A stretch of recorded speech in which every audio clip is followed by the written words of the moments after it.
tas ir ar otrās un trešās jogas palīdzību, kur ir runa par iluzoro ķermeni un skaidro gaismu. So these are known as the actual practices, the real practices, or what brings you to enlightenment. Tās ir reālās, patiesās prakses, tās, kuras jums palīdz sasniegt apgaismu. What does illusory body mean? What does clear light mean? Ko nozīmē iluzorais ķermenis, ko nozīmē skaidrā gaisma?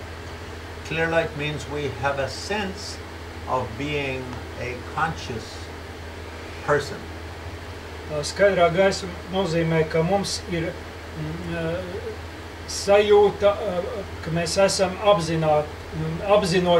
apzināties spējīga būtne. In other words, we have a sense that we have a mind.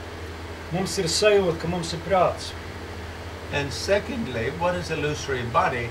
We have a sense that there's something happening, like a world, like there's a world out there. Un iluzorais ķermenis nozīmē, ka mums ir sajūta, ka kaut kas notiek, it kā ārpusē ir pasaule. In other words, we have both a body and a mind. Citiem vārdiem sakot, mums ir gan ķermenis, gan prāts. And body doesn't just refer to this. Un ķermenis netiec tikai uz šo ķermeni. It refers to our whole sense of a physical universe.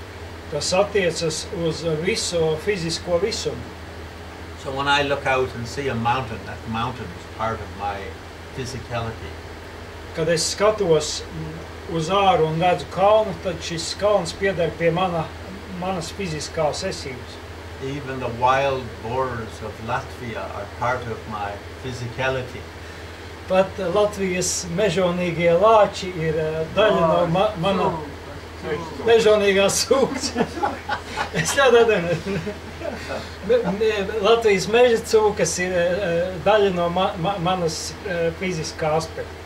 My physicality is suffering a little bit in Latvia because I think they shot a lot of the wild boars last year. Un mans fiziskais aspekts kaut kādā ziņā cieš, jo, cik es zinu, tad pagājušajā gadā tika nošauts daudz meža cūkas. So illusory body refers to, I have a sense that I am in a world with other people and other things.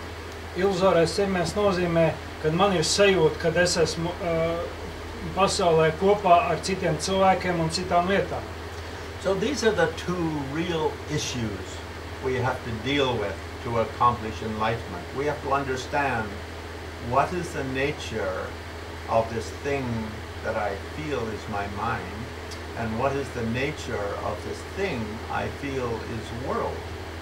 Mums ir jātiek skaidrībā, kas ir tās lietas, ko es sajūtu kā savu prātu daba, un kas ir tās lietas, ko es sajūtu kā pasauli daba. If I can figure out those two things, I become a Buddha. Ja es tiek skaidrībā ar šīm divām lietām, es kļūstu par Buddhu.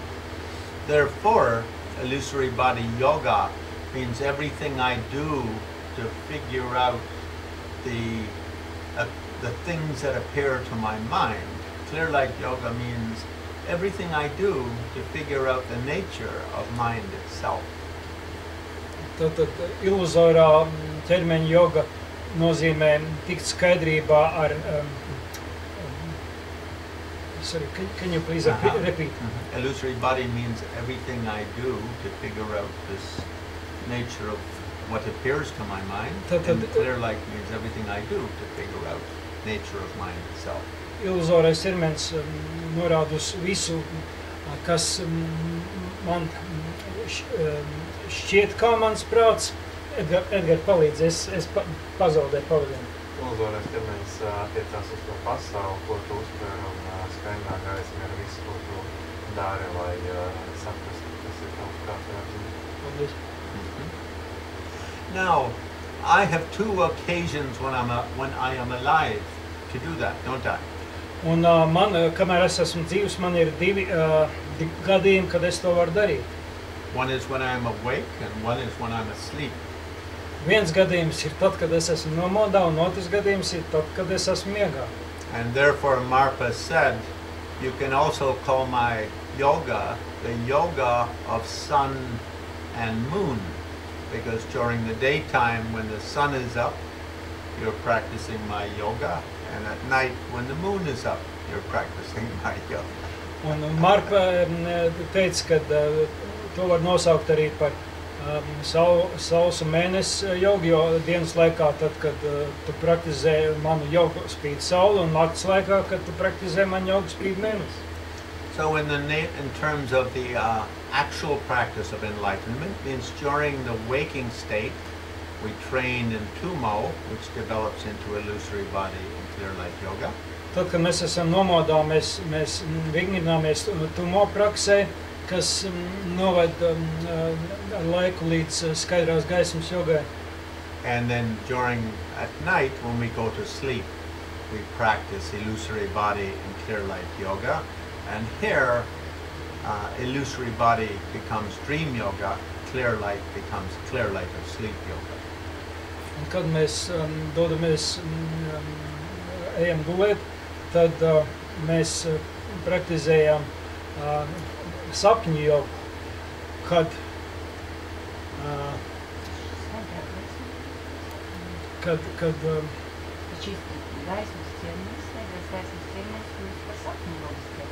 skaidrās gaismas ķermenis kļūst par sapņu jogas ķermeni. And for that reason, sleep and dream yoga are especially important in this tradition. Un šajā tradīcijā šī iemesla dēļ sapņu joga ir ļoti nozīmīga. So sometimes here, illusory body is taught just as illusory body yoga. Otherwise, sometimes we say illusory body yoga for number 2, clear light for number 3, and then dream yoga for number 4. Un iluzorā ķermeņa joga tiek atzīmēta ar numuru 2, skaidrās gaismas joga tiek apzīmēta ar numuru 3. And so we'll try to learn how to sleep like a yogi or yogini. Mēs mēģināsim mācīties, ko nozīmē gulēt kā jogam vai jogai. And how to become a dream, what do you call it? There's that famous song, Dream Lover. How to become a dream yogi. Un arī to, kā kļūt par sapņu jogas praktizētāju. And Marpa himself said, if you do not learn to sleep and dream yogically, you will not achieve enlightenment in this lifetime. Un Marpa ir teicis, ja tu neiemācīsies gulēt un sapņot jogiskā veidā, tad tu nekādā veidā nespēji sasniegt apgaismību šajā dzīvē. He also said, if you do not learn to master the salum tigle, the energies during daytime practice, you will never become a successful dream yogi or yogini. Un savukārt, ja tu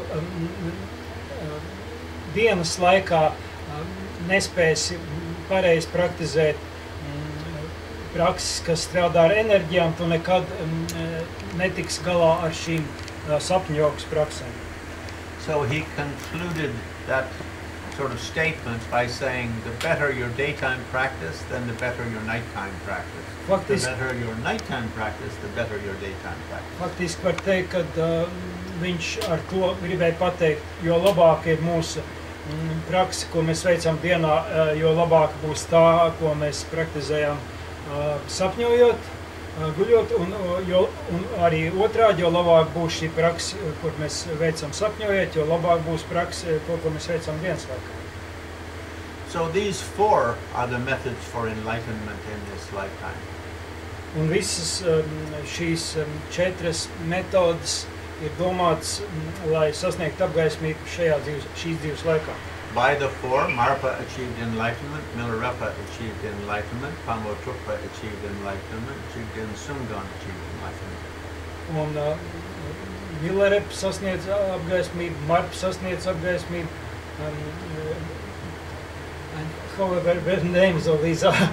These first 5 great lineage masters, Marpa, Milarepa, Gampopa, Gampopa, Pamotrukpa, Pamotrukpa un Jigden Sungan. So by means of these 4 yogas, they all achieved enlightenment in one lifetime. And from that time until today, every generation, many practitioners have achieved that same exalted state. Un viņi sasniedz apgaismību pateicoties šīm metodēm, un pēc viņiem daudz citi ir sasnieguši to pašu. So we should think, if those Tibetans can do it, and many Indians before them, many generations of Indians did it, obviously it's very easy to do. Un mēs varam domāt, ja jau tie tibetieši to varēja izdarīt, un pēc viņiem daudz indiešu, droši vien, ka tas ir viegli to sasniegt. And therefore we ourselves can very easily accomplish that. Un mēs varam domāt,